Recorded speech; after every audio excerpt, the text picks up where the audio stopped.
Hey guys, welcome to the first episode of Tried Circuit. Our topic for today is renewable energy, its advantages, disadvantages, and prospects for the future. My name is Hridhay, and I'm a grade 12 student at the Cathedral and John Connon School. And with me today is Hrishit a grade 11 student. So we'll just start off by defining what renewable energy really means. And in essence, it's energy from a source that is not depleted when it is used. Now, there are many examples of renewable energies, and Rishit will be talking about that. So over the years, we've seen developments of many sources. One of the most popular ones being solar energy, with wind energy as well. There's hydro energy, biomass, geothermal, and tidal energy as well. And they all seem to sound very advantageous for the future. But I think one general disadvantage that they all share is that we've noticed that they are very expensive to set up, and even to maintain them is not very cheap. Yeah, so I know a lot of us think really optimistically about renewable energy going to the future, and we should, because it is something definitely that our planet needs, and it's the more sustainable approach. But I think what many people miss out is really the underlying disadvantages and challenges that people would face to set up renewable energies. And each type of renewable energy has its own disadvantages as well. So we'll start off by discussing about solar energy. Right off the bat, we know that the sun is only around for maximum of 12 hours per day, and it only gets low as you go further north or south from the equator. No, and also this form of energy would not be able to generate energy during the monsoon season or at night. Second of all, we know that there's inequitable distribution of solar energy on the Earth's surface. So, for example, a country like India would not be able to generate as much energy as a country somewhere in Africa. Even that much difference in latitude would make a difference, and that can lead to political disputes. Because if you force all countries in the world to use solar energy, African nations would have an automatic advantage, and countries like Canada would be terribly disadvantaged to that. The final disadvantage of solar energy is also that it requires large expanses of space for the panels and inverters and all the sort of electric wiring that it requires. And these spaces are usually obtained only by clearing out natural vegetation. So it's sort of counterintuitive in that sense, because the point of using solar energy is to save the planet. But by setting it up, you're also destroying it in a way. Yeah, and I think when people hear about all these disadvantages of solar energy, they automatically say, well, there's wind energy as well. What about that? But the problem with wind energy, again, being it shares actually quite a few of the disadvantages of solar energy. One being it requires a lot of space, right? To set up big wind farms, you need huge expanses. Again, trees are cut for that. Another problem is that it's not going to work everywhere. You need places where it's very windy and the wind lasts for long hours. Another problem with harnessing wind energy, which many people don't seem to realize, is that there are birds in the sky, and the sky is the home of the birds. We should not go into that because it is a great threat to birds. Yeah, exactly. Again, it defeats the purpose in a way, but it serves a different purpose as well. So it's sort of like that's an entirely ethical debate, which I think we'll leave for another video. But moving on to hydro energy. So essentially, hydro energy is the use of dams that that harnesses the energy of falling water to spin turbines, and that kinetic energy is converted into electrical energy. Naturally, one would think that this is a perfect solution because water will always flow from an area of its higher potential to lower potential energy. But this is not entirely true again, because as we know, water is inhabited by many organisms such as fish, and these fish are killed when they swim swim through these turbines.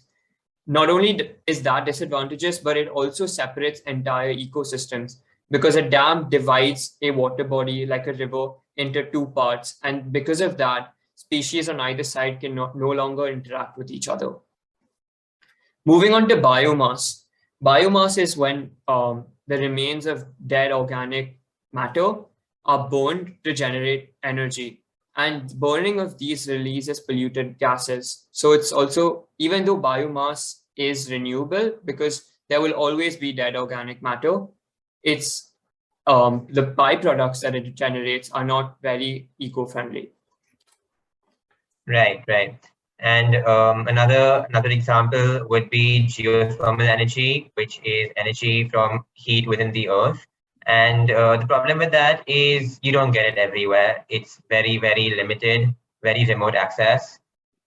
Similar to that is another source of renewable energy, being tidal energy, which again is only limited to coastal areas where we can harness it from the tides of the sea. Although tidal energy is available in large amounts in the vast seas and oceans, it is not exactly economical to transport that energy from the midst of the oceans to our continents. And that creates a sort of very small accessibility to availability ratio of tidal energy, making it not very useful. Yeah, so like I think we've spoken enough about the disadvantages. We shouldn't get the viewers to be too pessimistic about renewable energy because it is the future.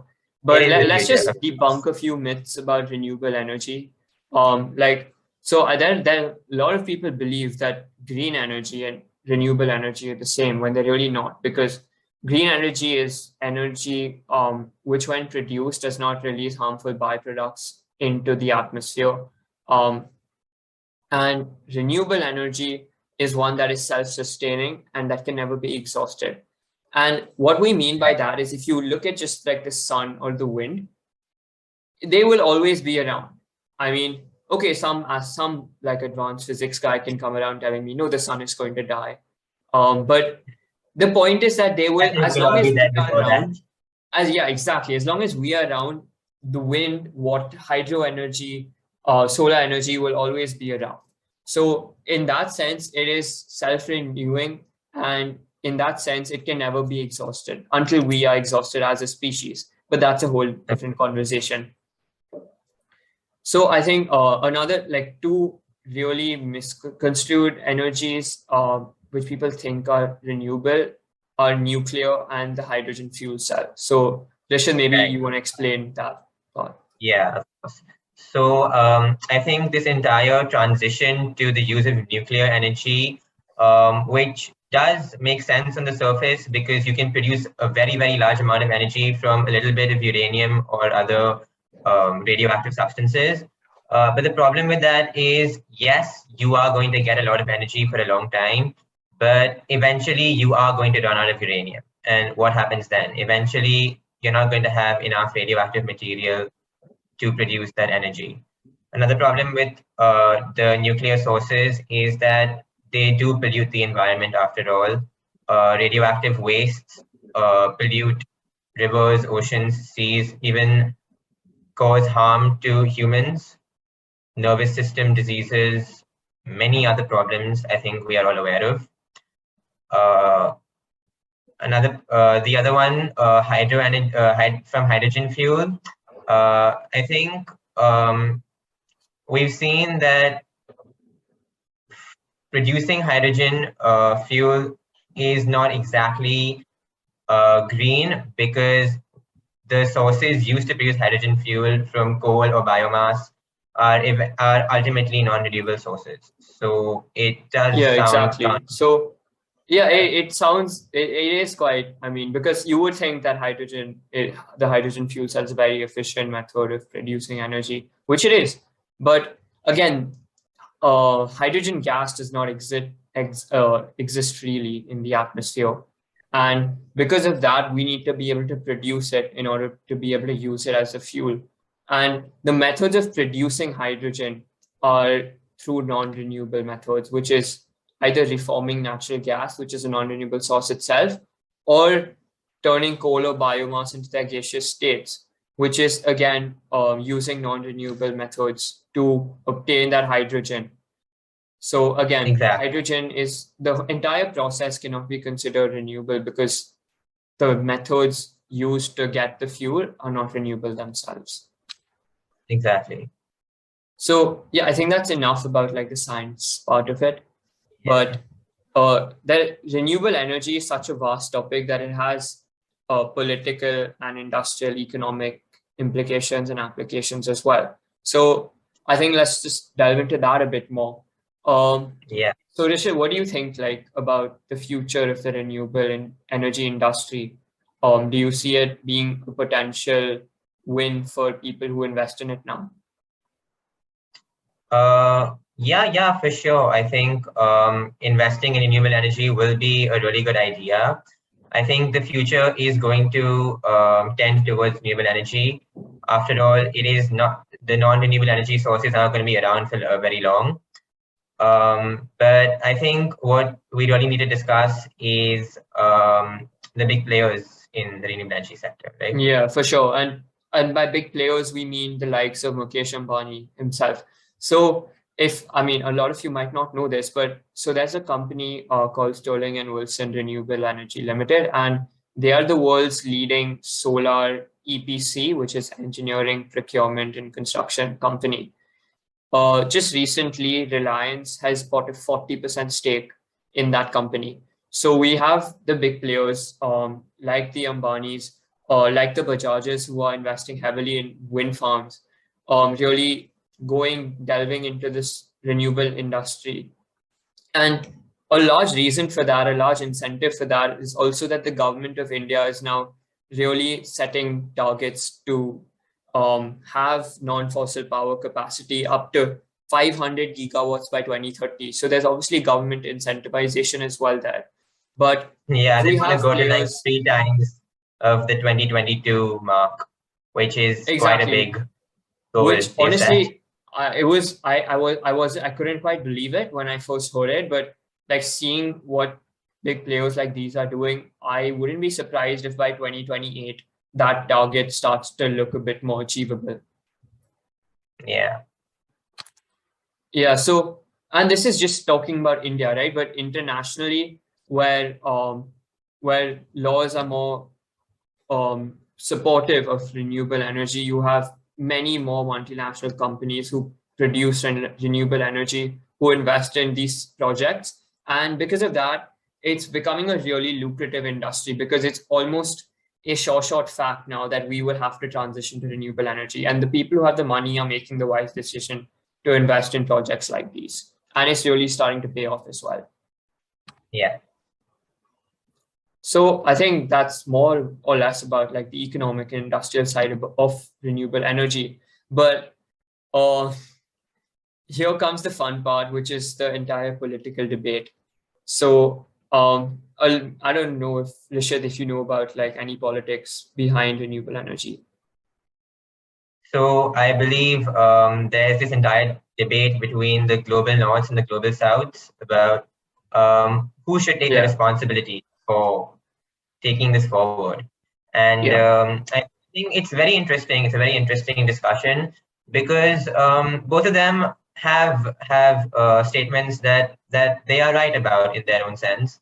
But I think we need to come together and maybe a global stance which will help everyone, with everyone participating in that help will be the way forward. But what do you think? What do you think? yeah. I think it's The quite global north. unfortunate actually, like the situation we have today, because everyone is vying for like economic dominance and power. No one's Right. really willing to make the compromise themselves to their save humankind and planet Earth. So it's really become a political issue. And like you brought up, the global north and the global south. So the global north is basically the set of countries that we consider developed countries. For example, the United States, United Kingdom, Canada, Germany, France, etc. Now, if you look historically, these countries have built up their economies essentially by using non-renewable sources of energy, exploiting them entirely. Um, And their argument is that, one, at the time their industries and economies were developed, renewable sources of energy simply did not exist. And two, Right. they did not know the harmful effects of using non-renewable sources of energy. So that seems a very plausible argument. And you would think that the global south would have no response to that, but they actually really do.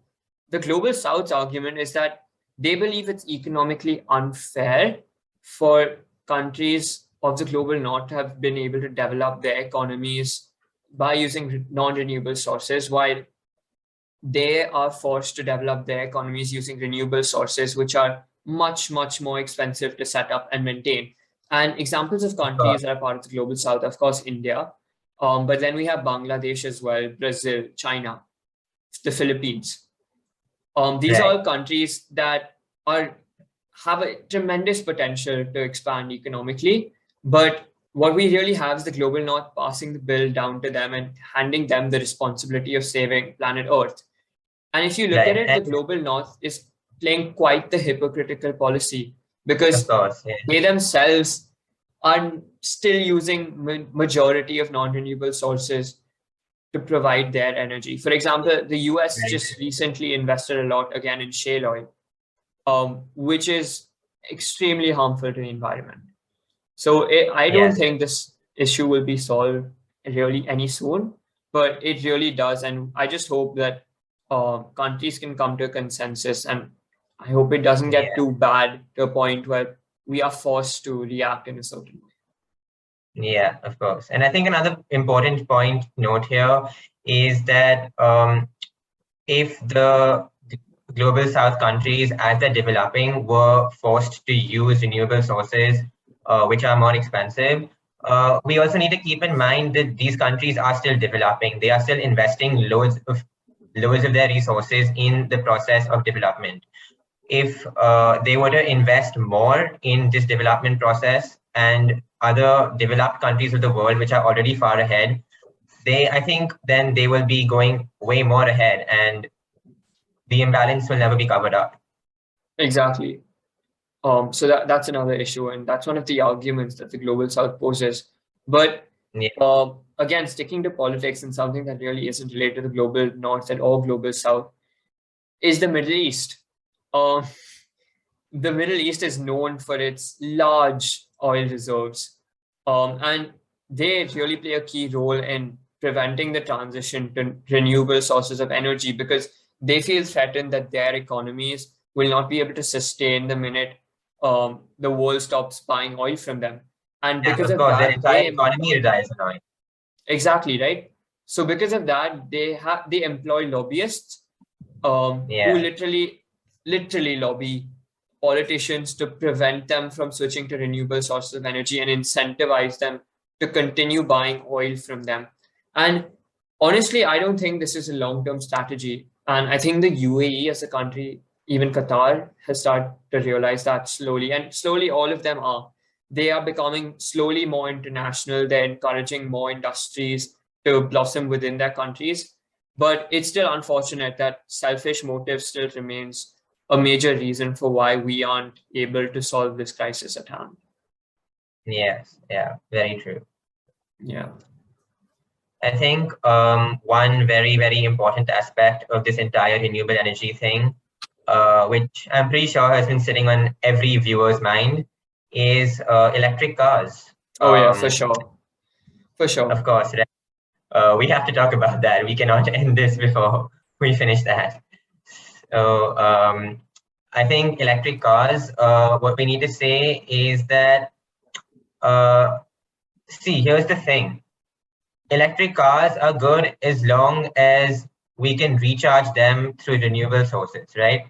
And right Absolutely. now, that is not happening. Right now, most or rather a large amount of the sources from which these electric vehicles are being charged are non-renewable. Because at the end of the day, we have a majority of non-renewable sources.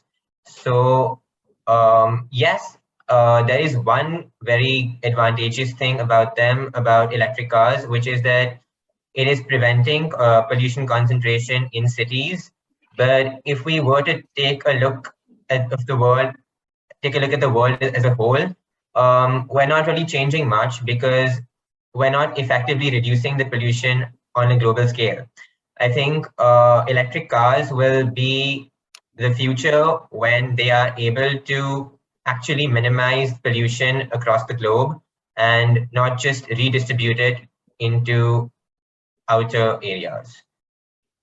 Yeah, I really agree with you there because, again, it's pointless that electric cars are running on non-renewable sources of energy. And the solution can only be met when you have solar energy, you have wind energy, um, and for that matter, maybe even nuclear energy because it is quite sustaining and non-pollutive, although not renewable, powering the recharging of these vehicles.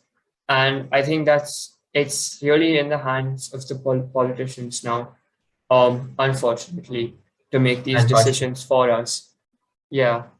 I mean, if you think about it, a lot of people like tell you to shut the lights off when you're not using them, or use carpool or use a cycle to go nearby places, which is principally very effective and very sounds very correct. right? Yeah, But of course. if you look at the numbers, even if the entire city of Mumbai or the world that matter actually saved on electricity in that sense or saved on fuel in that sense, 70% of the world's emissions would still be produced by industry and solely industry. Yeah, And and I think that that's comes why I back, think that this, goes back to the big players in this entire market. I think it's all going to come down to the government policies and the decisions that these big players take. Because at the end of the day, they are the ones who are going to lead the future of the energy yeah, sources. yeah, exactly. I think this entire narrative that we are told, right, as from our kids, that oh, save the world, you can make the change yourself. It's a very true narrative in the sense that you can change the world yourself, but how much of the world are you effectively changing only by yourself? Right, I right, think the of course. narrative is completely right and should exist, but it should The exist perspective on the narrative. in tandem with governmental policies, in tandem with restrictions on the emissions Yeah, industry can produce. And yeah, unfortunately, we don't have those restrictions. And no company in a capitalistic world is willing to compromise on their economic gain to set up more eco friendly factories or to use renewable energy as their source of energy. So I think until we have a sort of macro enforcement on a large scale of eco friendly governmental policies, of legislation ensuring that companies cannot exploit natural resources and use only renewable resources, recycle their products. It's only then I think that we will really start seeing a change in climate, um, and then can we really feel happy about this narrative that is really enforced on us now quite unjustifiably, that they're passing the burden of saving the planet on the individual when they should be really passing it on to companies and industries as well. and on a positive note, I think we have a few companies that are actually making progress in the sector. For example, Apple themselves claim that they produce most of the materials in their phone are recycled materials. They come from old iPhones. I think that is a step in the right direction, and Apple as a leading player in the tech world, I think they can really make a big difference, and hopefully companies will follow. Yeah. And okay, you speak about Apple. So yeah, that's a great thing they're doing. But again, like just to bring in that entire selfish marketing part of the aspect, if like I'm sure all of you are aware now that your iPhone will no longer comes with a charger port, right? You only get your USB cable. And Apple claims that that saves them tons of plastic every year, right? And because of that, Right. they are able to project much better carbon neutral stats and much better climate friendly stats. But if you think Right. about it, the average user will always want a charger port for every charger, for every device they Sure. have, right? Right. And even if it's not for every, but even if the ratio is 1:2, you are going to be ordering a separate charger board that will Right. be coming in a separate box, that will be shipped separately, right? If you Right. consider all of that, that is wasting more resources than having a slightly bigger box with the charging port right inside of it. So Of yes, course. Apple as a company is being more eco-friendly, but is it effectively saving the planet? And it's really not, right? It's again like this whole electric cars thing that you spoke about. It cuts down the concentration of pollution within a city, but is it really saving the earth? It all Yeah. depends on your reference frame. Sorry if I sound too physics, but it really is all about your reference frame. And Yeah. unfortunately, the earth still hasn't been a reference frame for legislators. So Yeah. they only think about their own country or a particular industry, but they don't understand that the burden is passed on something else, which is sad. Yeah, I think maybe these companies and governments too need to stop using renewable energy and green revolution as an excuse for many of the policies and things they do, because this is not an excuse. This is a global problem, and it is a problem that needs to be fixed, not a problem that needs to be taken advantage of Exactly. to put yourself in a better position. Yeah. Yeah. So I think all we can do as students is really hope that it's not too late until we can start making influential decisions like these, and yeah, just spread the word and try to do our best within our own communities again to save energy, to use renewable sources of energy, and hopefully that we can make an impact one day. Yeah, of course, of course. Yeah. So I think with I that think, we'll call it a wrap on this first yeah, episode of the Flight Circuit. It was pretty interesting discussion. I think renewable energy, we covered not only the science but politics, economics behind it as well. So yeah, so any last thoughts, Rishan? no, I think really the only thing that is going to be the future is the decisions that our governments and these big companies make. And hopefully there'll be steps in the right direction. Hopefully one day maybe we'll be standing there and we'll be making these steps in in that right direction. And if any of our viewers here are in those positions, I think the entire world will make that request to you. Please keep the world in mind and make the steps in the right direction. Yeah, so just to end on a very cliche line, I think we can only be making a difference if we really go full steam ahead. Thanks for Right. tuning in, guys, and we'll catch you in the next one. Thanks, guys.